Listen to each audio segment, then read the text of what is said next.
Hello everyone, Chris Martinson of Peak Prosperity here with a video update for you. It is Friday, June 1st, 2018.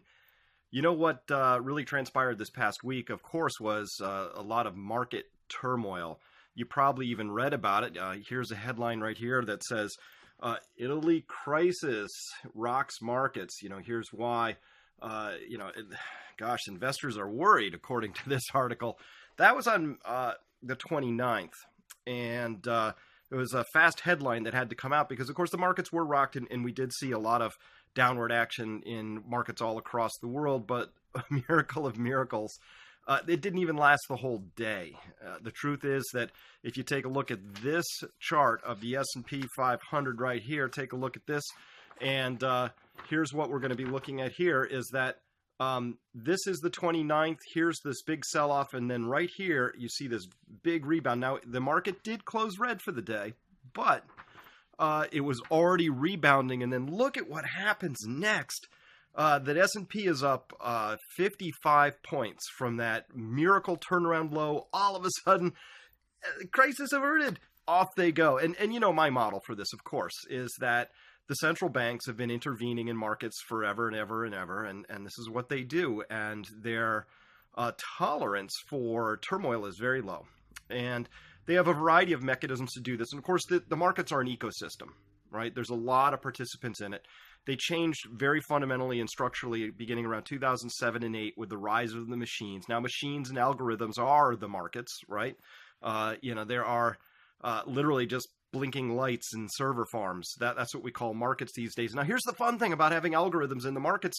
They're programmable, and they chase things, and they're very easy to determine what they want to do. So my model for how all this works is that, yes, you have a lot of hedge funds and algorithmic traders and high-frequency trading firms like Citadel, who Ben Bernanke now works for, controlling vast swaths of the markets. And, of course, all they care about is sniffing where the trends are going and pulling money out. So my model for market manipulation would work something like this. Things are really beginning to sell off. Somebody, a central bank or one of its proxies, steps into the market and starts to buy stuff and does it in a really obvious way that says to the algorithms, the floor is in.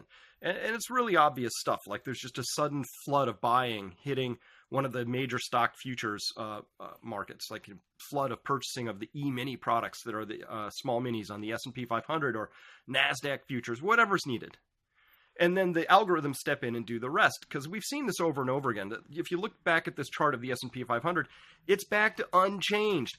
The crisis is over now.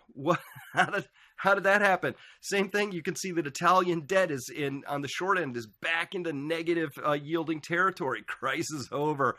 Really? Who is it that decided that now's a great time to step in and buy all that Italian debt? Really? Who's doing that? Certainly we can make a case for some very short-term traders coming in and riding that little pop that just happened where yields spiked. But from a long-term basis, what really got happened? Well, I'll tell you what. Nothing. In today's news, we were hearing about how the Italian coalition government that's forming is very Eurosceptic and that they've been considering ways of leaving the euro. All the stuff that drove that volatility back there on May 29th, but that volatility's gone from the markets. They're fixed.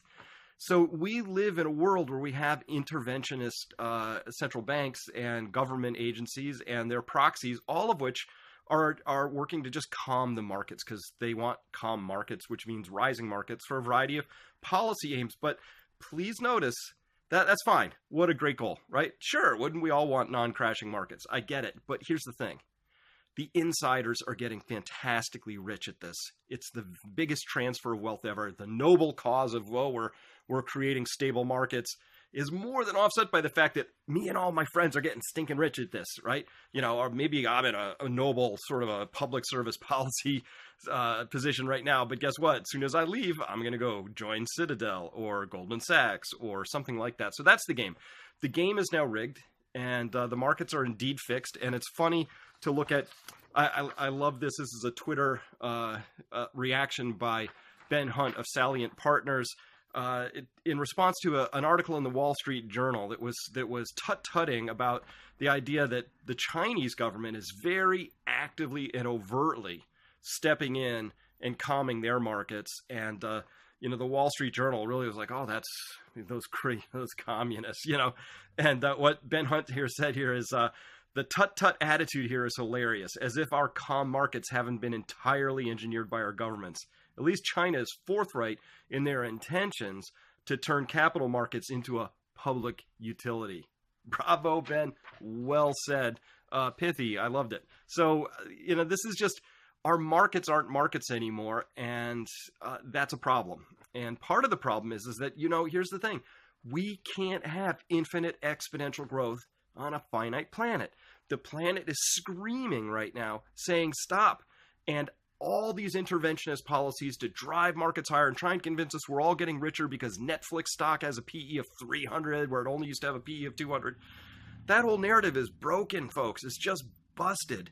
And we need a movement. We need a movement of people who can digest this sort of information, who can understand that the old way of doing things has to change. And all we have are policy hacks and, you know, the current powers that be that are holding the reins. All they know how to do is to just keep doing the same thing. And more of the same is what got us into this mess. More of the same isn't going to get us out of this mess. It's insane to keep doing more of the same at this time in history. So this week, you know, last week I've talked about the fact that we have to look at the emerging markets. The crisis always spreads from the outside in. Come check out that piece of work that went up last week. This week at the site, we're talking about issues around if you are going to be forming your own company, an LLC. Adam Taggart's put a nice meaty article up that lays out the steps for that. And in coming times, we're going to be talking about how to begin evading handing over more of your wealth than you need to the government by using the tax laws as they're written, really to your advantage, and other ways of just sort of surfing through this messy period financially. And as well, of course, you can check out our book, Prosper. Hey, Jason, throw up a quick picture of Prosper there. Check out the book, Prosper. There we talk about financial capital as just one of 8 forms of capital. 7 other forms really important. I'm personally spending a lot of time here in early spring and summer in New England to get my garden in, to get fruit trees in, to bring in compost, do all that kind of stuff, build up my local living capital. So those are the kinds of things I think we have to do as an appropriate response. And of course, if you've seen the things that have happened recently in Venezuela ongoing, in Brazil with this long trucker strike, you understand that being prepared is not a sign of weakness. It's actually a sign of prudence. So with that, come on by Peak Prosperity. Check out what we're doing to help people be more resilient, more prepared, and to stay current in understanding what's going on in this crazy world of ours. All right, until next time, I am Chris Martinson.